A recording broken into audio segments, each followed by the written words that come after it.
Okay, well, here we are. Coming to you from the Great White North with the cold hard truth. Hey, yesterday I said something that kind of didn't make sense, possibly. I was talking about parent-to-teacher ratio. What I meant to say is optimal school day. Optimal school day for learning. 3 hours.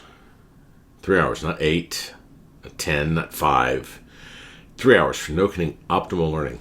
This coming from studies and also coming from an associate of mine, what do you want to call it? Not a colleague. Well, he is a colleague. He flew helicopters in the Army, and so did I.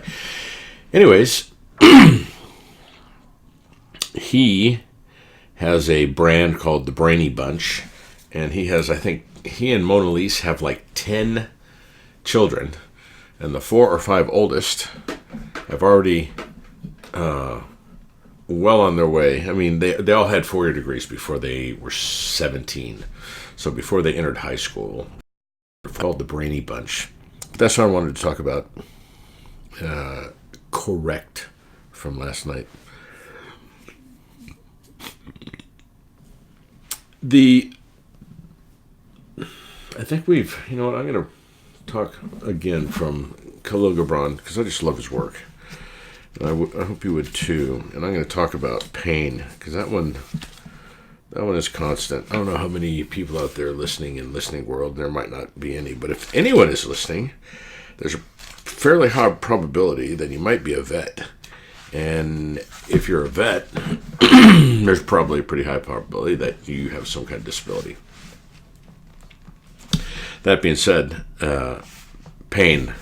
This is from Khalil Gibran, The Prophet, written 1800s. And just amazing work. When was the first copyright of this? Sorry, 1923. So, 97 years ago. Soon. And a woman spoke, "Tell us of pain." And he said, "Your pain is the breaking of the shell that encloses your understanding. Even as the stone of the fruit must break, that its heart may stand in the sun, so must you know pain. And could you keep your heart in wonder at the daily miracles of your life, your pain would not seem less wondrous than your joy. And you would accept the seasons of your heart, even as you have always accepted the seasons that pass over the fields. And you would watch with serenity through the winters of your grief. Much of your pain is self-chosen. It is bitter. It is the bitter potion by which the physician within you heals your sick self. Pain is the bitter potion by which the physician within you heals your sick self. I'm going to make a t-shirt with that on that. Therefore, trust the physician and drink his remedy in silence and tranquility. For his hand, though heavy and hard, is guided by the tender hand of the unseen. And the cup he brings, though it burn your lips, has been fashioned of the clay, which the potter has moistened with his own sacred tears.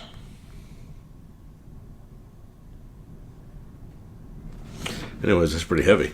But yeah, it is the bitter potion by which the physician within you heals your sick self. I really like that. So, any of you, one day I'll talk about dogs. I have an interest in dogs. I have an American Bulldog.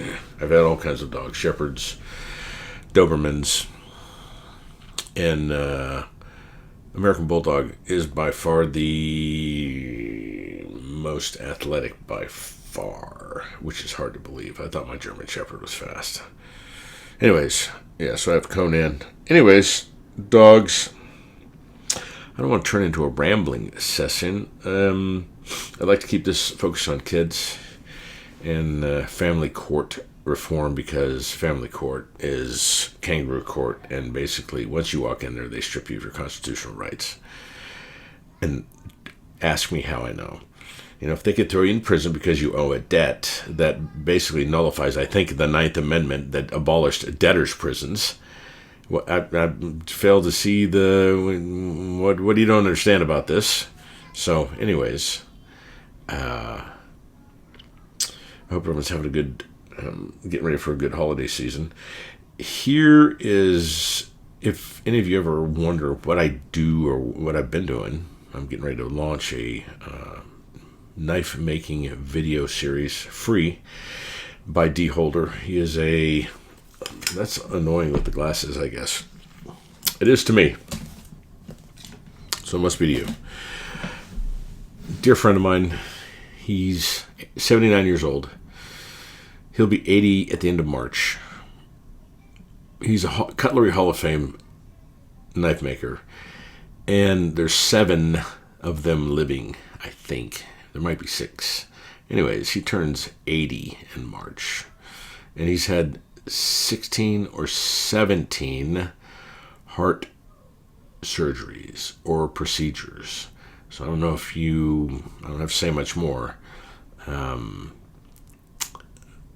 Dear friend, and he's a tough old bastard.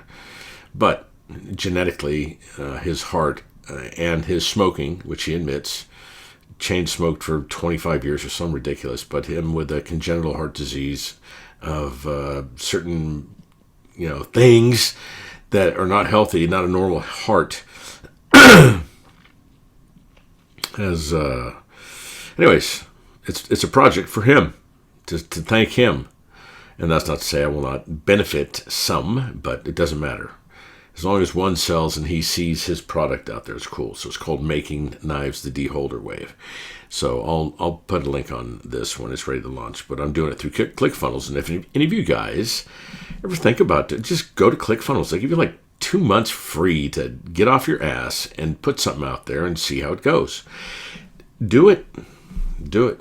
Don't wait till you're old like me to finally figure that shit out. I've waited too many fucking years. Don't wait. Just do it. My wife and I had an interesting conversation about ego and fear, and I'll leave you with this one, something to think about.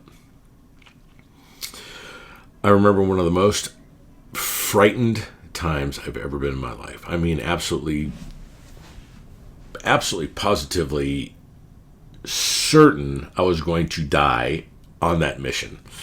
And the mission was flying.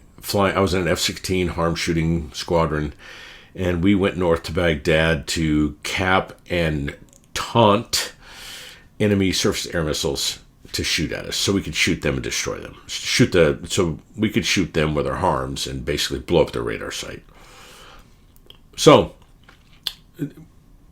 okay, sounds good, except, you have to be down in the heart of the envelope. So you're in the teens, kind of like their no escape zone thing. So you're in the teens, playing with them, trying to get them to shoot you, while your bros are up in the higher. So anyways, that was the mission, and as you can see, there's some perplexing problems conducting the mission. I'm playing cat and mouse, 200 miles into the country. So if you do get shot down, that's a long fucking walk. All right. Or the SAR, actually, the SAR. The SAR recovery would be a Herculean task, but they do it. Anyways, I thought I was going to die. I almost convinced myself, but here I am talking to you. So the ego, this thing that's evolutionary, the intent, I believe, was to keep you safe, so you wouldn't wander away from the fire. And oh, by the way, he's gone now. He never came back. So to keep you safe, not to keep you satisfied with what you have, as long as you are, sustaining yourself, as long as you're surviving. So that's the thing that makes up the stories that keep me and others from actually executing, actually doing something. It's just the fear of absolute unknown bullshit. It's all made up. So don't listen to that. Just do your thing. You can do it. Why not? If you can't do it, it's because you're saying you can't do it. Who else can tell you? How many great people started because someone said, "Oh, you'll never." Just like Michael Jordan's story, right? His high school football coach, if I remember correctly, told him he'd never be a good basketball player, and he was right. He became a great basketball player. Anyways, another tip for people homeschooling. Now, check this one out. My wife and I have discovered that our children like to do specific things at specific times of the day on a regular basis. And in the morning, they're more artistic. So we do artsy, craftsy kind of stuff in the morning. And in the afternoon, kind of middle afternoon, 3, 4, math and reading is very good. And we don't teach our kids more than 3 hours a day. It's a 3-hour school day here. And that's what studies show, and they seem to be doing fine since my first grader is almost halfway through the second grade, now that it's halfway through the first grade. She's a year ahead, okay? Half a year. You can don't do math in public, man. It's a fighter pilot rule. Anyways, so watch and see what they're inclined to do, and then facilitate that. And that goes back to the CIC model of curiosity, imagination, and creativity. And just feed them that.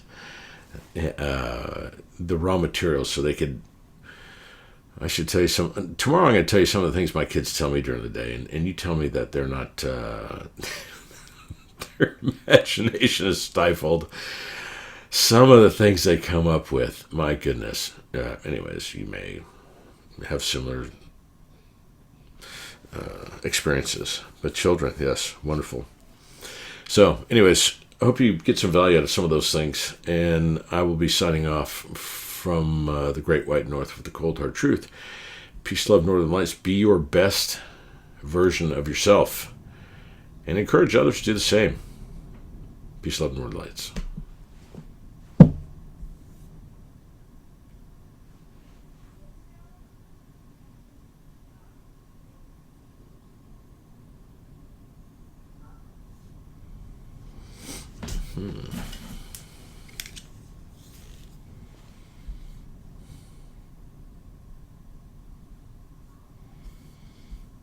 Mm-hmm.